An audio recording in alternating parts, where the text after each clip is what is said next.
y hoy vamos a analizar la historia del liderazgo.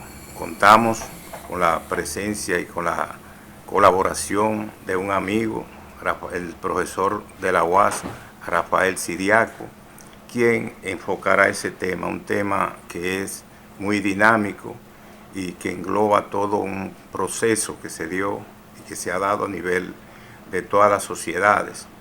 Es bueno señalar que ese liderazgo que vamos a analizar, su historia, parte de momentos en que incluso la Biblia plantea el liderazgo que sostuvo y mantuvo por mucho tiempo Moisés. Moisés, que fue elegido por Dios para trasladar a su pueblo, al pueblo de Israel, desde Egipto hacia la tierra prometida, hizo todo lo posible por liderar ese pueblo y cumplir con esa misión que Dios le había encomendado. Esa actuación de Moisés, quien fue un líder para el pueblo de Israel en su momento, estamos hablando 1400 años antes de Cristo, es decir, una época ya muy remota, pero que tenía él que cumplir y desempeñar su función de liderazgo, a pesar de que Moisés se vio en una situación muy difícil, enfrentando dificultades. Principalmente las dificultades se dieron hasta en su propia familia, es decir, su hermano y hermana tuvo también confrontación con ellos. Y además la situación que era un pueblo que en ese momento Israel estaba sometido a ese Egipto, era quien dominaba y tenía bajo su yugo su yugado ese pueblo. Moisés cumplió su papel, es decir, en ese momento la causa fundamental que debía emprender era tratar de liberar a su pueblo, es decir, una nación que en ese momento, una causa que era justa, una causa liberadora prácticamente de ese pueblo en ese momento, en esa parte histórica, pero también 1400 años después vino Jesucristo, también Jesús, que también se convirtió en líder. Es decir, el liderazgo de Jesús fue también un liderazgo redentor. En ese sentido, Jesús también, según la Biblia y los creyentes en esa historia, esa parte de la historia de la Biblia, también vino a desempeñar en la tierra un papel redentor. Redentor para salvar almas, para salvar pueblos, para salvar a el sector y los humildes del mundo, que eran en cierta medida la mayoría, y todavía sigue siendo la mayoría, que padece sufrimiento y padece una serie de limitaciones, tanto económicas, espirituales, físicas. Es decir, que ese liderazgo de Jesús también desempeñó un papel en su momento como Salvador, hombre humilde, al igual que Moisés también era humilde, porque para predicar, para tratar de llevar a cabo esas acciones de liberación de pueblos, hay que tener la capacidad de ser humilde, de conectar con su pueblo. Es una de las cualidades más principales y fundamentales que debe poseer un líder, saber interpretar el momento histórico en que se vive, ver el sector social, el sector al cual y la población a las cuales se debe redimir, se debe liberar, y a partir de ahí asumir de manera decidida esa responsabilidad. Es una responsabilidad muy grande la del liderazgo, y los líderes se ven envueltos en esa situación, que es una situación que envuelve, además de eso, un papel y una responsabilidad para el que asume el liderazgo. Debe ser una persona con un fuerte carácter y con posibilidades de influir en los demás, pero no llegar a un nivel autoritario, aunque hay liderazgos que son autoritario, y eso yo se lo voy a dejar a Rafael Siriaco, quien va a explicar en breves momentos esa situación que se da con el liderazgo. Entonces vamos a tratar de ver cómo ese liderazgo se manifiesta y se da en la parte histórica. Es una historia que vamos a hacer con Rafael Siriaco acerca del liderazgo. Luego entonces una segunda parte que vamos a tratar ya la próxima semana. Entonces trataremos de ver más actualizado cómo ese liderazgo se manifiesta en el mundo. Es decir, hay una realidad, hay una situación que se manifiesta de diferentes formas a nivel mundial. Entonces eso lo vamos a analizar, y la realidad también que se vive en el país. ¿Por qué no? Rafael Siriaco se comprometió también a esa segunda parte, analizar y que veamos cómo ese liderazgo mundial y nacional se está manifestando con una actitud, con una forma difícil, porque en este mundo hay muchas desigualdades, mucha agresividad. Es decir, se nota en el plano de las relaciones internacionales entre los países. Hay situaciones que Rafael Siriaco, profesor que tiene vasta experiencia sobre este tema, que va a analizar. Rafael, yo creo que ya está conectado, entonces vamos a ver si podemos ya conversar con Rafael, que yo espero que le haga que va a hacer un análisis más concreto sobre esta realidad y sobre lo que es la historia y cómo se han manifestado los tipos de liderazgo que existen. Rafael, ¿cómo usted está? ¿Cómo se siente? Buenos días, ¿cómo estamos? Muy bien, aquí a la orden. No, pues usted siempre al filo del cañón, como dicen. Siempre. Tratando. Sí. No, Rafael, le decía al público que usted va a enfocar el problema del liderazgo partiendo de esa parte histórica, es decir, cómo el liderazgo se ha ido manifestando a través de la historia.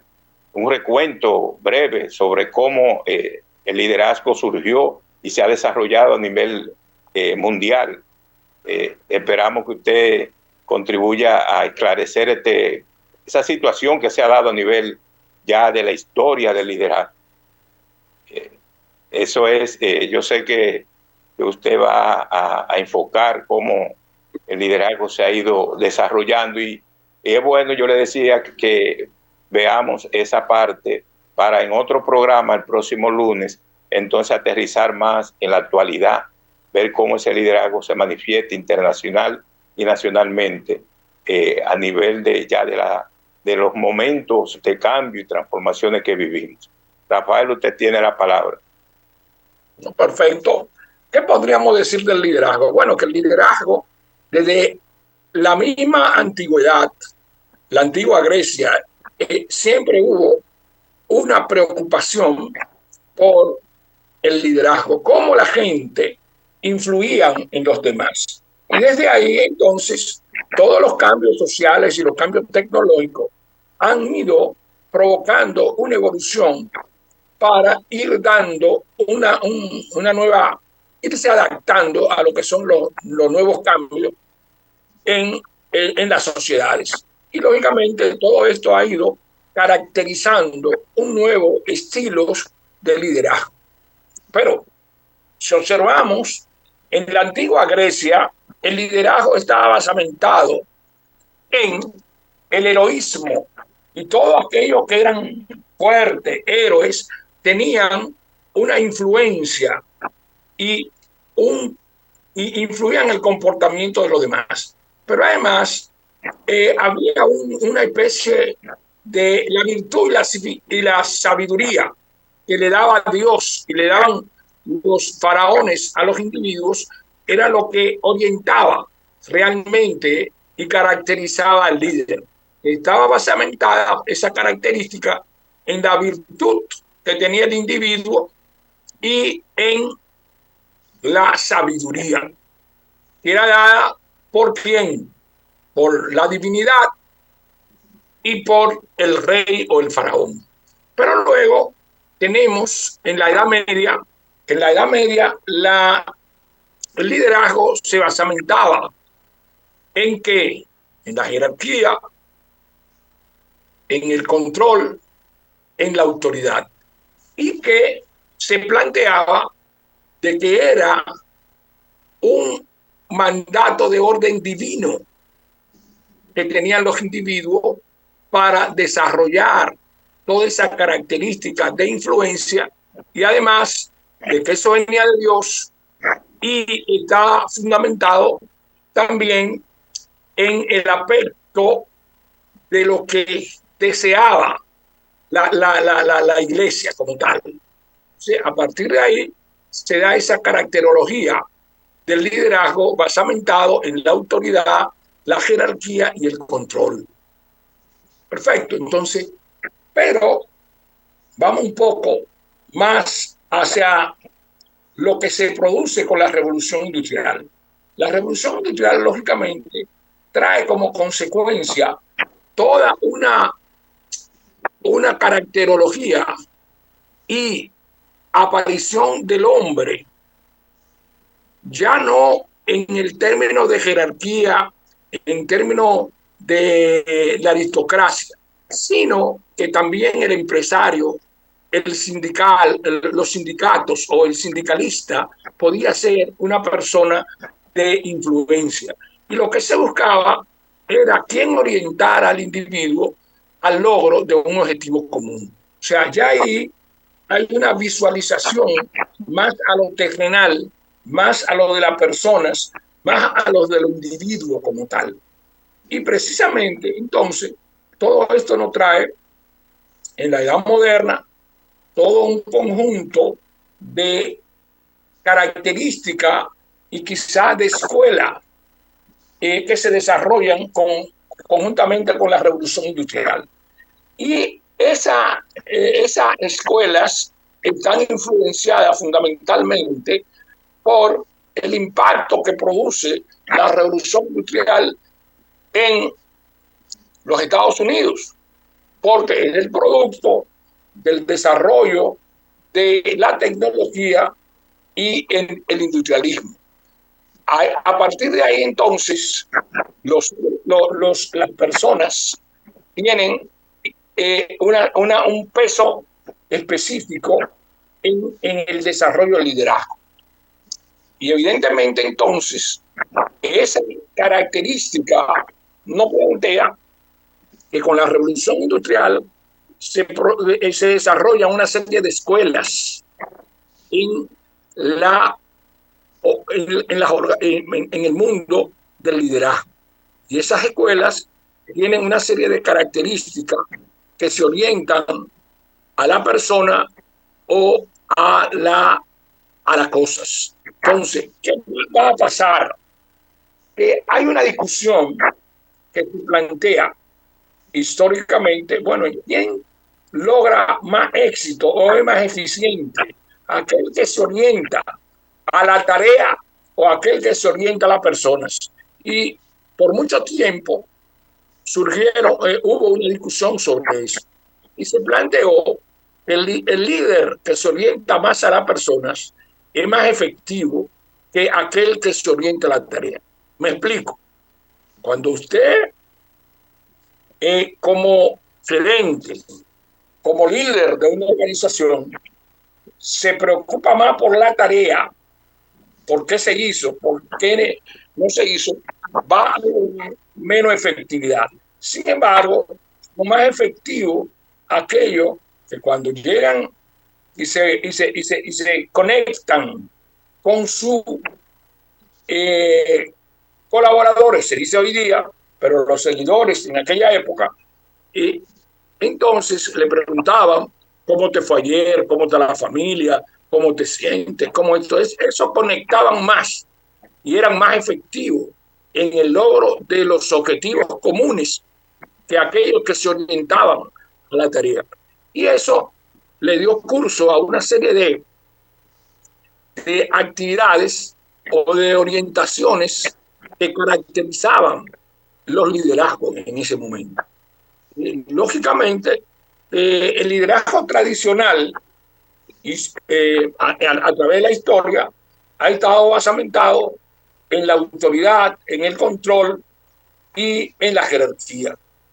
Pero que eso en los últimos años, y que lo vamos a ver en una segunda parte, ya cuando entramos a la edad posmoderna y todo esto con el mundo disruptivo, las organizaciones ágiles, el mundo orientado a una cada vez más revolución tecnológica que caracteriza todo lo que es el mundo del trabajo y lo que son las sociedades.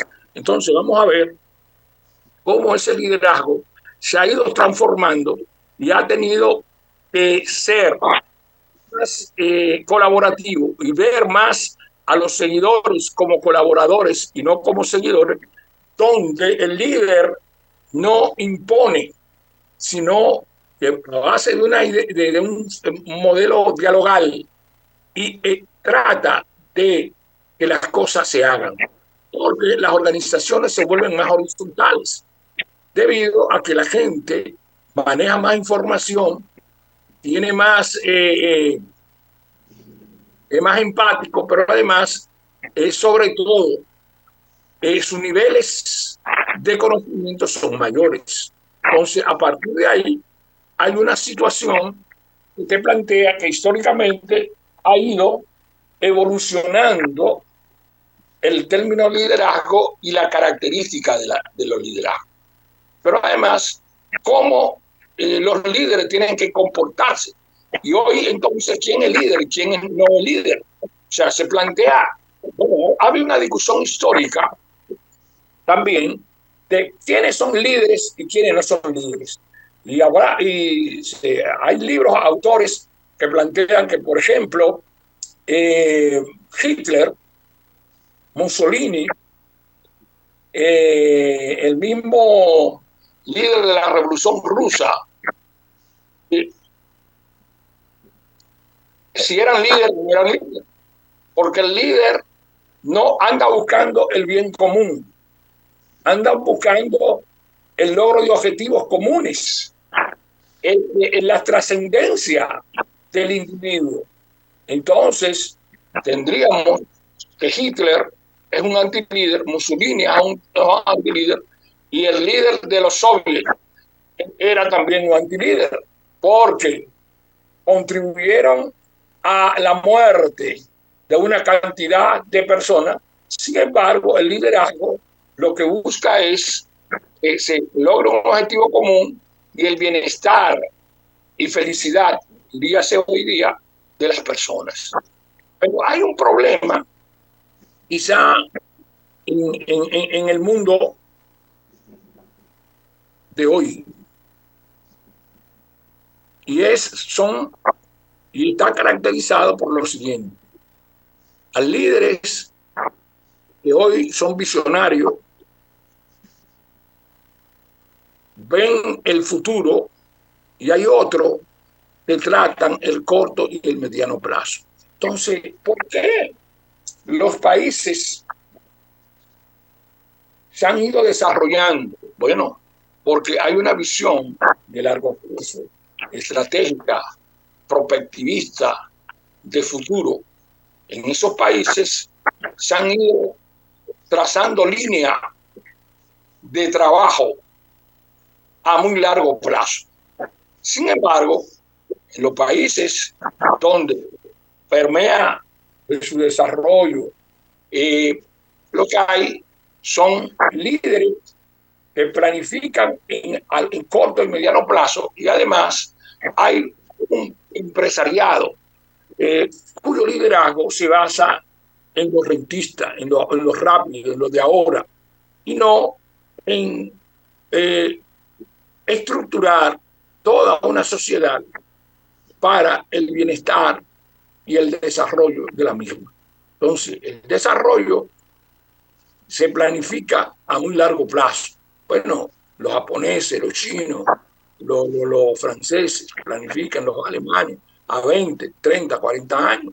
Nosotros pensamos en los latinoamericanos, en lo coyuntural, en lo cada 4 años, en que voy a invertir para ganarme 100 mañana y no entender que en el largo plazo hay que tener una visión de líder, de sostenibilidad y de orientar, ver el legado que voy a dejar a las generaciones futuras. Ese liderazgo que usted señala, basado en la persona, no en las cosas, se expresó como inicio con, según la Biblia, el caso de Moisés, el caso luego, 1400 años después, con Jesús. Es decir, esos fueron dos liderazgos que envolvieron todo lo que es personas que se dedican a liberar a sus pueblos. En este caso, Moisés lo que estaba haciendo era liberando al pueblo de Israel en ese momento de la dominación de Egipto, y a partir de ahí estaba buscando la tierra prometida. Es decir, ese es un tipo de liderazgo, pero también está el de Jesús, que vino a la tierra ya 1400 años después de Moisés y llegó con esa causa que era salvar las almas que estaban perdidas y que podían conducir a lo que era una situación en su creencia y la creencia divina que él tenía, y la encomienda divina, que así es que lo presenta la Biblia, de que esa persona pueda ser salvada. Es decir, que esos son los dos casos de liderazgo. Pero hay otro liderazgo siriaco que quisiera que analizáramos. Por ejemplo, el liderazgo de Napoleón Bonaparte. Ese liderazgo que correspondió a esa Francia imperial que se da en ya es un liderazgo basamentado más en lo militar, en la autoridad, en la jerarquía, en el orden, en el control. Y lógicamente, Napoleón tuvo la visión del estratega, la visión de cómo, utilizando táctica y estrategia, logró convertirse en unos de los zares del militarismo y de los líderes en ese orden. Sí, yo diría que en ese momento, es decir, en la historia de que bien usted señala de Grecia, de Roma, y luego, es decir, en la antigua Roma, la antigua Grecia, esos liderazgos se basaban fundamentalmente en la acción militar. Por ejemplo, sí. Espartaco, que fue un líder que defendió y luchó por la causa de ese sector esclavo en ese momento. Es decir, que cada cual asumió una defensa de clase, porque también hay que ligarlo en ese caso, ya cuando aparecen los grupos sociales, a la defensa de intereses de grupos y de clases sociales. Recuerda que al inicio el liderazgo era un designio de la naturaleza y de los dioses y de los monarcas. Y lógicamente, todas esas personas eran personas iluminadas. Entonces, era la aristocracia la que manejaba el liderazgo. Sí, por eso que hay varios tipos de liderazgo. Sería bueno que usted expresara algunas ideas sobre cómo se ha manifestado y se han expresado esos tipos de liderazgo que existen. Es decir, porque el liderazgo no se ejerce de una manera ya definida, sino que hay determinadas formas de que el liderazgo se expresa. Es decir, hay liderazgos que tienen forma democrática, autocrática, es decir, hay varias formas que es bueno que usted lo explique. Para entonces, hay un liderazgo democrático donde se le da participación a los que toman decisiones, a los interventores, a los seguidores, pero hay un liderazgo autocrático que todo depende de lo que dice el líder. Y lógicamente el líder, por eso decíamos, ese liderazgo inicial, histórico, de la heroicidad, que es un liderazgo que también se fundamenta en ese liderazgo militar y napoleónico, evidentemente tenemos que plantear que ese liderazgo autoritario es centralizador, impone poder, eh, impone control, y todo está orientado a visualizar a una persona como la designada por designio divino para ser el líder. Y Sí, lógicamente también por su connotación heroica de ser,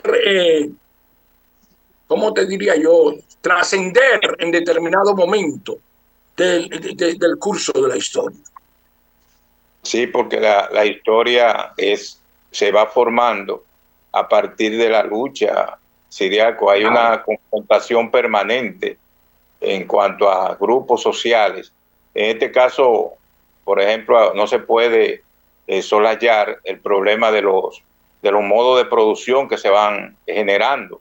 Por ejemplo, cuando se habla de esa antigüedad, que yo le pongo el ejemplo de Espartaco, nosotros tenemos que ver que se vivía en un momento en el cual era la esclavitud, y esos esclavos lo que perfecto. trataban era de defenderse y de buscar su libertad como, como tal. Es Claro, decir, no, era una lucha justa, en ese caso, por la libertad del esclavo. En otro caso, por ejemplo, ya en la Edad Media, porque la Edad Media se caracteriza por el dominio ya en el feudalismo de los señores feudales. Entonces, esa perfecto. forma de dominación que se ejercía sobre los siervos de la gleba y la gente que trabajaba la tierra, también tenía una forma de explotación que era severa. Lo único que Claro, era más suave porque había el problema de la teología.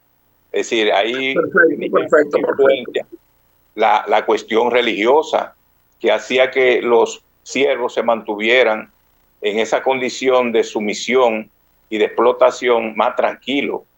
Pero no, eso no dejó de que surgieran líderes como Thomas Müntzer en Alemania, que en las famosas guerras campesinas que se desarrollaron en Alemania, como resultado también de esa explotación. Es decir, que esos líderes también eran expresión de la lucha de clase que se daba en esos momentos en la historia de esos países. Es decir, el caso, por ejemplo, de Grecia, el caso, por ejemplo, de Roma, de Alemania, de Francia. Es decir, es un acontecimiento que se da de esa manera. Entonces esos líderes hacen presencia también para defender los intereses de determinados sectores sociales. No sé si usted enfoca el problema de esa manera. Sí, evidentemente que sí. O sea que ¿cómo te digo? Siempre ha existido en la historia gente que por un problema de clase, que por un problema de intereses, lógicamente luchan contra el liderazgo establecido de una característica determinada, porque anda buscando su liberación y además anda buscando la democratización del ejercicio del poder. Entonces, en ese momento, mucha gente, como todo venía por orden divino y era el poder de los dioses, y era el poder, entonces estaba esa religiosidad que hacía tener unos siervos de unos temores infundidos en los individuos. Sí, pero después, entonces, con la modernidad, como bien usted analiza, la revolución industrial, esa primera revolución industrial que se va dando en los siglos XVII y XVIII, ya la situación va cambiando. Es decir, se Claro, está claro, en claro. una situación diferente. Es decir, ya la lucha se va librando en condiciones en las cuales hay sectores que ya están bien definidos y que el avance tecnológico, el avance que se va dando a nivel mundial y a nivel de la tecnología y de la ciencia, provoca que surjan liderazgos distintos con otras orientaciones. Rafael, hacer una pausa para pasar a una cápsula sobre ciencia y tecnología y en breve momentos, entonces seguimos. Sí, una pausa entonces, para seguir dentro de breves instantes. Perfecto.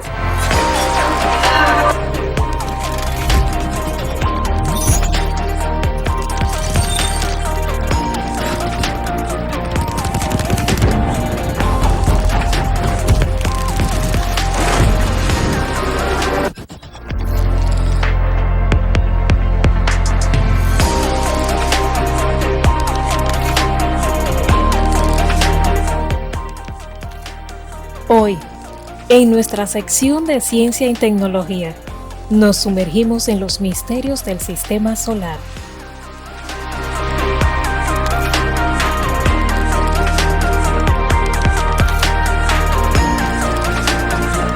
Nuevos y sorprendentes hallazgos sugieren la existencia de un océano subterráneo en Plutón.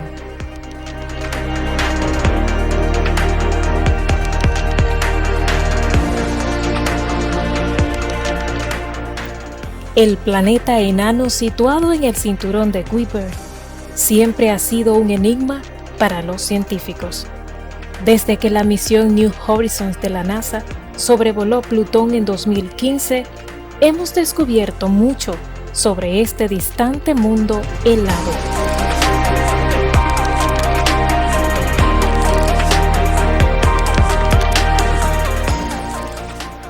Ahora, nuevos estudios aportan pruebas que apuntan a la existencia de un océano subterráneo. Pero, ¿cómo es esto posible?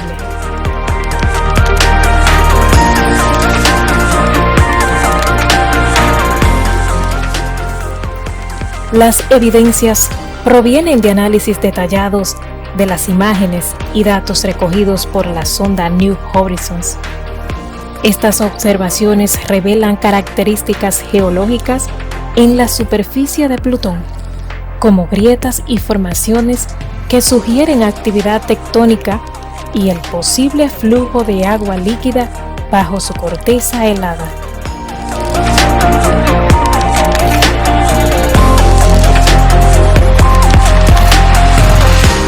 Las formaciones observadas en la superficie de Plutón indican que hay una fuente de calor interna suficiente para mantener el agua en estado líquido bajo la capa de hielo.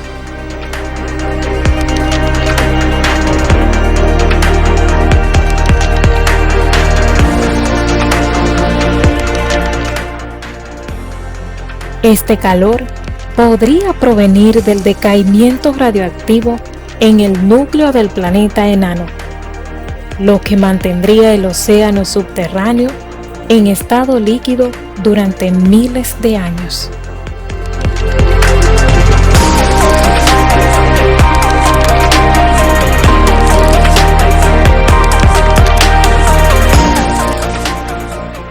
Las simulaciones computacionales apoyan esta teoría, mostrando cómo la interacción entre el hielo y el agua líquida podría dar lugar a las características superficiales que observamos hoy en día.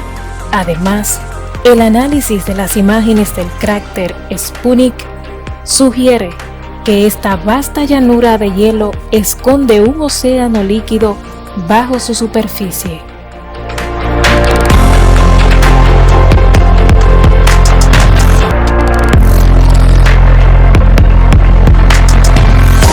Los datos gravitacionales y las observaciones de las características de la superficie indican que Sputnik podría estar en equilibrio isostático, lo que sugiere la presencia de un océano líquido debajo.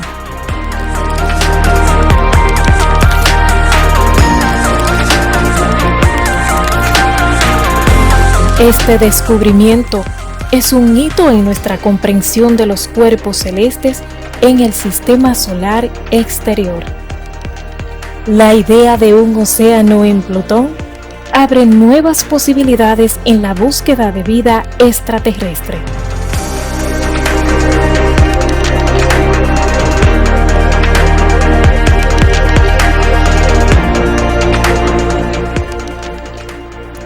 aunque las condiciones son extremas, el hecho de que exista agua líquida aumenta las probabilidades de encontrar algún tipo de vida microbiana.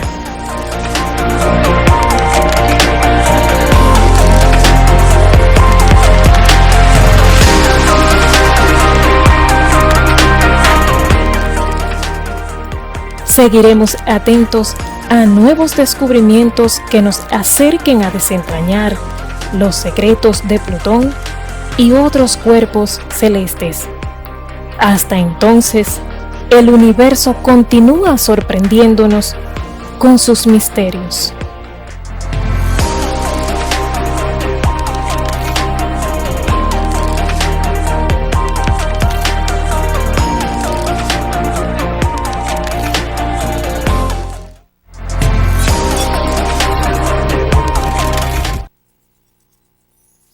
Estamos con Rafael Siriaco y estamos analizando el liderazgo, su historia. Estamos viendo cómo ha transcurrido ese liderazgo a través del tiempo, partiendo de un momento histórico importante, como es el momento en el cual, según la Biblia, surge el liderazgo con Moisés. Más adelante Jesús aparece 1300 años después como un líder de masas y de redentor que promete y con humildad predica la palabra nueva, es decir, la palabra de redención espiritual del mundo. Y también vamos a analizar y seguimos analizando el problema que se da también con el desarrollo que tiene el liderazgo, pero ya a nivel de Roma, de Francia, de esos países que van, en el caso de Grecia, pero es bueno señalar el componente de los factores, es decir, cuáles factores se van desarrollando a través de la historia que provocan que estos liderazgos surjan, es decir, cómo aparecen, de qué manera, cuál es el elemento puntual que inspira a estas personas a adoptar esas posiciones y a liderar la lucha, la confrontación en defensa de intereses que son de la mayoría. El líder asume responsabilidad, tiene valores, tiene principios, pero sobre todo siempre se destaca porque escoge y señala una causa por la cual hay que luchar, hay que defender, hay que tratar incluso en muchas ocasiones de ofrendar la vida por determinada causa justificada, que se justifica porque va en beneficio de la humanidad, de la mayoría, y que esos líderes en determinado momento han sabido asumir su responsabilidad. En este caso estamos analizando esos factores.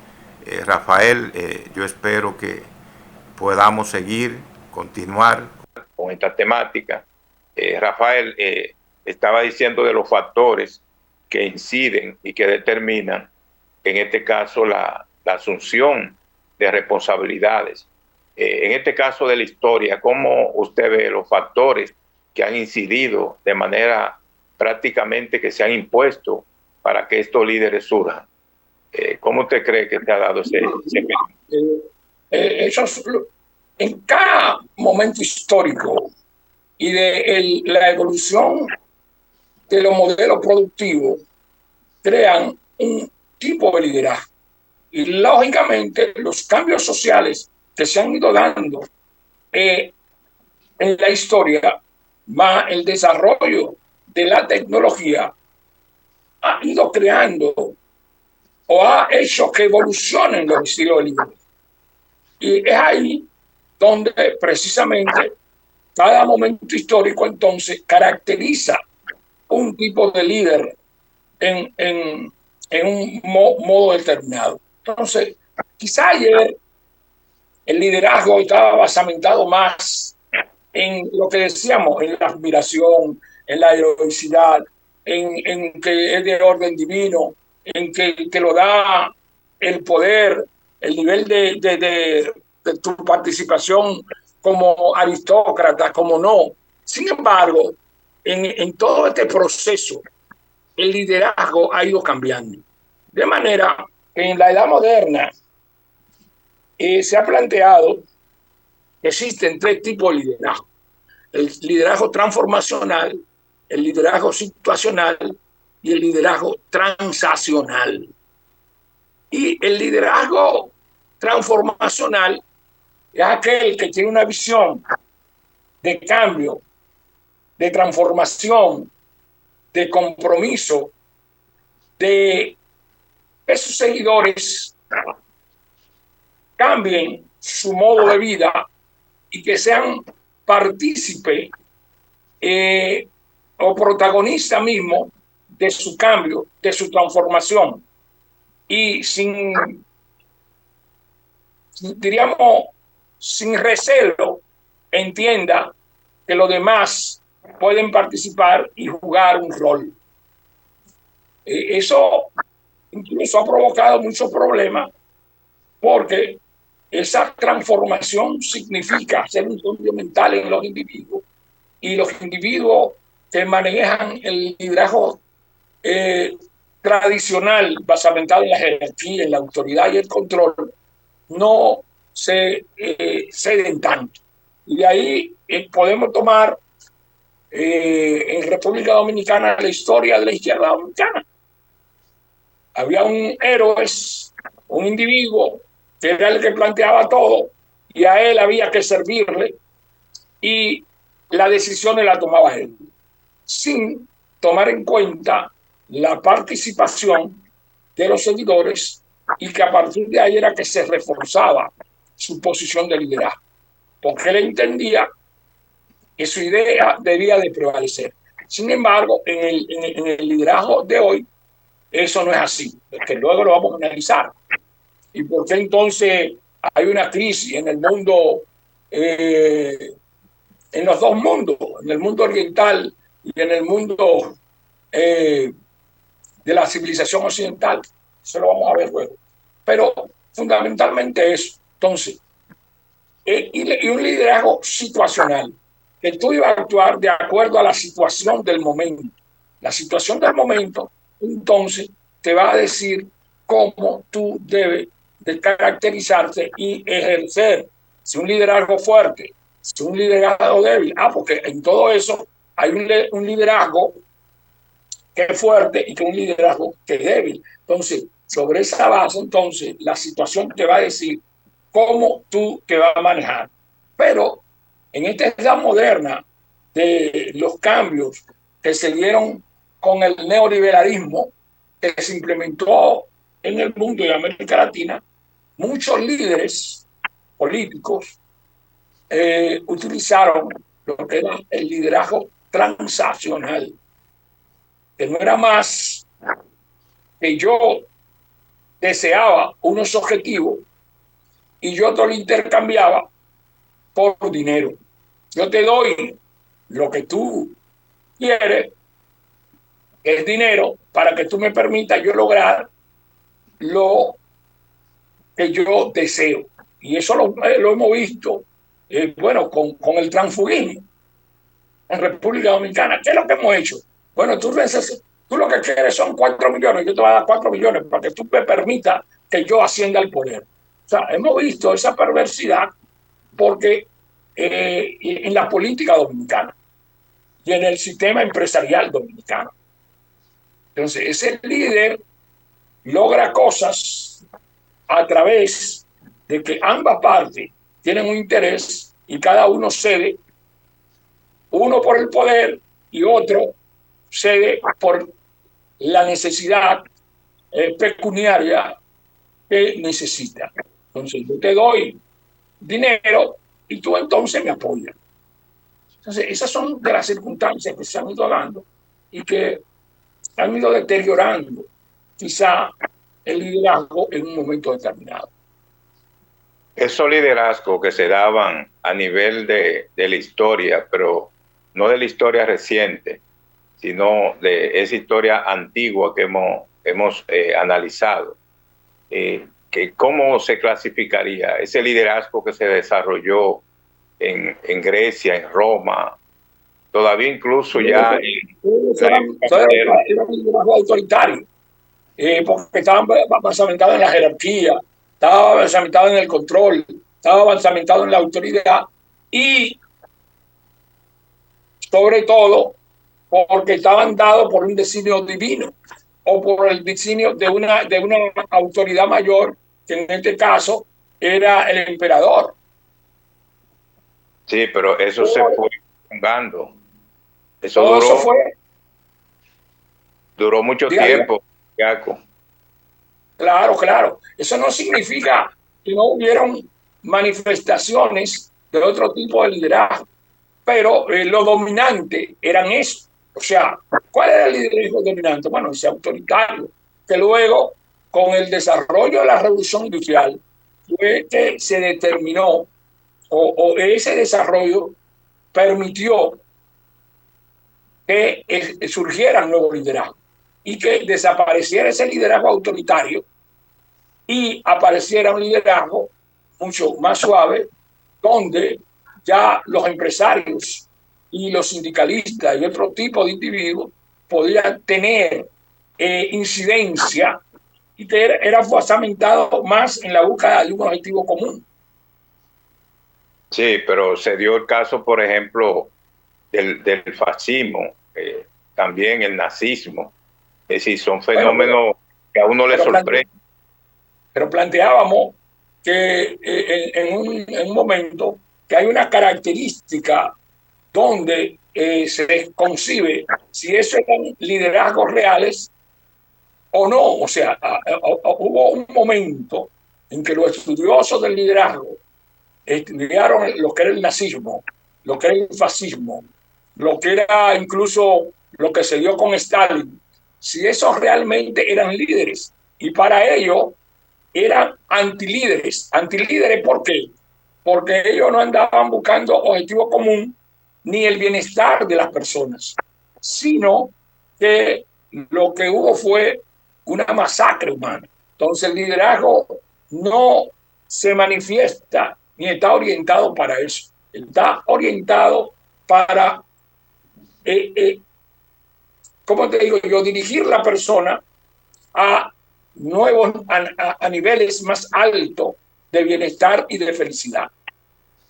Aunque a veces, según la historia, se ve también casos donde la misma sociedad, por varias razones, exige que haya un liderazgo fuerte, un liderazgo autoritario, porque se van deteriorando ciertas condiciones de seguridad, de vida. Entonces la gente lo que recurre es al líder fuerte, al líder que imponga. En el caso, por ejemplo, que se dio en 1933 con la asunción de Hitler al poder en Alemania, se verificaba como que la población en ese momento necesitaba un líder fuerte que encabezara esa nación, que la hiciera como una potencia real. Entonces, ahí como que se ve un caso, incluso ahora, en la actualidad, para uno como diría Hipólito, una tipicidad del liderazgo. Pero sí, eso es grave, porque mira lo que está pasando, por ejemplo, en Argentina con Milei. Se usarle en la política, está creando una serie de problemáticas que al final de los finales va a ser perjudicial para un sector de la sociedad argentina. Sí, porque son líderes pero oiga lo que sucede en esos casos. Son líderes que al inicio tienen una aceptación masiva de la población. Es decir, llegan al poder con esa aura de liderazgo, de fortaleza, de que van a resolver, porque son momentos de crisis. Y la gente, usted a veces cuestiona, hasta aquí mismo en el país, y le dicen, aquí nosotros necesitamos un líder que sea fuerte, que ponga el orden, que la gente dice que vuelva a Trujillo. hasta eso, oiga, hasta que vuelva a Trujillo. Es decir, que eso es mucho decir para una población que en realidad esta población de ahora no vivió esa época, pero el que la vivió y la sufrió sabe lo que representó. El grado de concertación, de irrealización de las clases políticas. O sea, esa clase política que se corrompe, que no está orientada al largo plazo, a dejar improntas en la sociedad, sino en cada 4 años o cada 8 años. O sea, es ahí donde está el problema. Sí, porque la población espera y tiene una expectativa cada vez que se inaugura un nuevo gobierno. Si siempre se crea la idea entre la población de que la situación va a cambiar. Entonces, a eso se agrega también las promesas que hacen los candidatos de que van a resolver los principales problemas. Bien, en ocasiones uno de los problemas, además de lo económico, que es el principal, es el problema de la seguridad. Entonces la población se siente que no tiene protección. Es decir, no hay nadie que imponga la ley y el orden.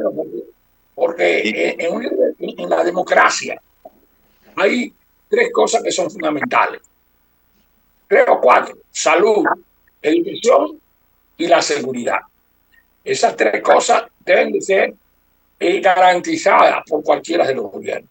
Si hay deficiencia ahí, lógicamente la población siente que hay una debilidad y eso entonces provoca a que surja esa conducta o ese comportamiento de la ciudadanía de que, bueno, mejor que venga un régimen de fuerza y no que permanezca la democracia, que es una caricatura.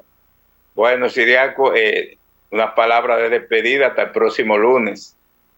Bueno, gracias a tu radio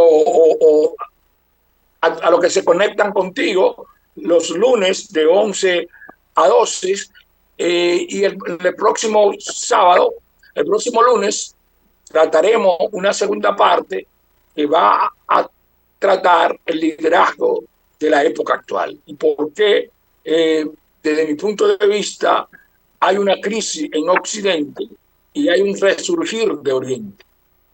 Muchas gracias, profesor Ciriaco. Será entonces, será hasta el próximo lunes con su de Ciencia, Tecnología y Sociedad con Miguel Cabrera. Hasta la próxima. Bye, bye.